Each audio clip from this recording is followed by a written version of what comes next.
আল্লাহ তাআলা কোরআনের মধ্যে বলেন, ইয়া আইয়ুহাল্লাযীনা আমানু কুতিবা আলাইকুমুস সিয়াম কামা কুতিবা আলাল্লাযীনা মিন ক্বাবলিকুম লাআল্লাকুম তাত্তাকুন।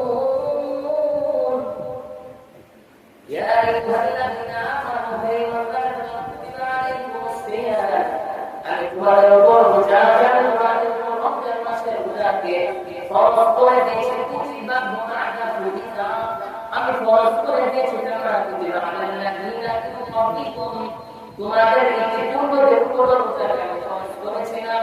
ফলাফলটি ফরজ করে আল্লাহ তাআলা বলে দিয়েছেন, লাআল্লাকুম তাত্তাকুন, যাতে বান্দা তুমি মুত্তাকি হতে পারো। আল্লাহ চাইতেছে যাতে আমরা মুত্তাকি হই। আল্লাহ চাইতেছে যাতে আমরা তাকওয়াওয়ালা হই। মুত্তাকি কাদেরকে বলা হয়? যারা তাকওয়া নিয়ে দুনিয়াতে তাদেরকে মুত্তাকি বলা হয়। তাকওয়া কি জিনিস? তাকওয়া কিভাবে অর্জন করা যাবে? তাকওয়া অর্জন করলে আমরা কি তাকওয়া অর্জন না করি রমজান মাসের মধ্যে শুকর রসুল খায় তাহলে আমাদের করতে কি? তাকওয়া কি জিনিস? তাকওয়া অর্থ হলো আল্লাহ তাআলার সমস্ত রকম পাপ কাজ থেকে, আল্লাহ তাআলার সমস্ত রকম নাফরমানি কাজ থেকে বিরত থাকার নামই হলো তাকওয়া। হযরত ওমর রাদিয়াল্লাহু তাআলা আনহু as-সাহাবা জিজ্ঞেস করলেন, ও আল্লাহর নবী সাহাবা, তাকওয়া বলতে তুমি কি বুঝো? তোমার কাছে তাকওয়া মানে কি? তোমার কাছে তাকওয়ার অর্থ কি? একটাও ধারণা আমি দাও।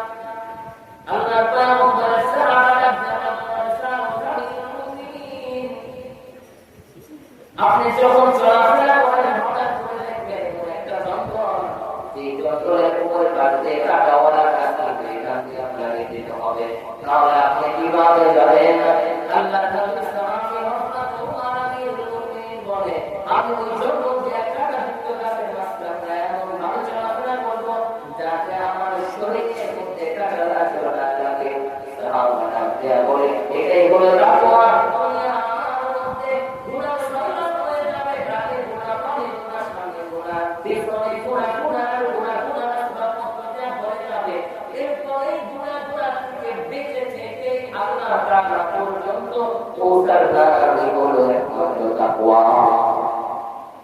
আমাদের গ্রাম অঞ্চলে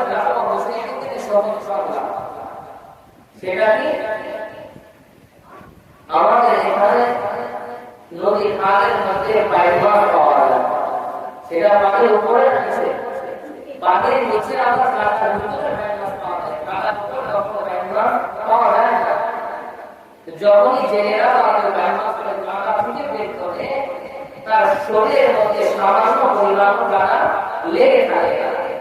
ছিল কাটার মধ্যে কিন্তু হাতের পরে কাটা নেই, মানে কি কাটার মধ্যে থাকা অবস্থায়ও কাটাকে অ্যাভয়েড করে তুলছে, কাটা নিজের শরীরে বাঁধে যায়। তাকওয়া তো এটা হবে যে বান্দা দুনিয়ার মধ্যে গুনাহ হতে থাকবে, যার দিকে গুনাহ সমস্ত দিকে গুনাহ, যেদিকে যায় সেদিকে গুনাহ, গুনাহ দুনিয়ায় হয়, এই দুনিয়ায় বসবাস করতে এরপরও বান্দার গায়ে ওই গুনাহ নামক কাটা বাঁধতে রাখতে হবে। যদি এইরকম জীবনটাকে করতে পারে, যদি এইরকম জীবনটাকে যাপন করতে পারে, আল্লাহ তাআলা তার জন্য বলছে যে এমন গোটা কি বান্দার জন্য আমি পরকালে দিয়েছি বিশাল শান্তি এবং আরামের জায়গা করতে। আল্লাহ তাআলা রমজান মাস দিলে যাতে বান্দা মুত্তাকি হতে পারে, আল্লাহও চাইতেছে বান্দা যেন মুত্তাকি হয়। এবং আমার দুর্ভাগ্য, আমার গুনাহ, আমার রমজানের মাস পেরা করে আমি মুত্তাকি হতে পারি। মুত্তাকি কাকে বলা? আগে বলছি গুনাহ ছেড়ে দেওয়া, গুনাহ ছেড়ে দেওয়া। যদি রমজান মাস আমি গুনাহ না ছাড়তে পারি, আমার জীবনটাকে পরিবর্তন না করতে পারি, আমার চলাচল পরিবর্তন না করতে পারি, আমার সমাজটাকে পরিবর্তন না করতে পারি, আমার জীবনটাকে পরিবর্তন না করতে পারি, আমার সংখ্যা পরিবর্তন না করতে পারি, আমার ঘুমানো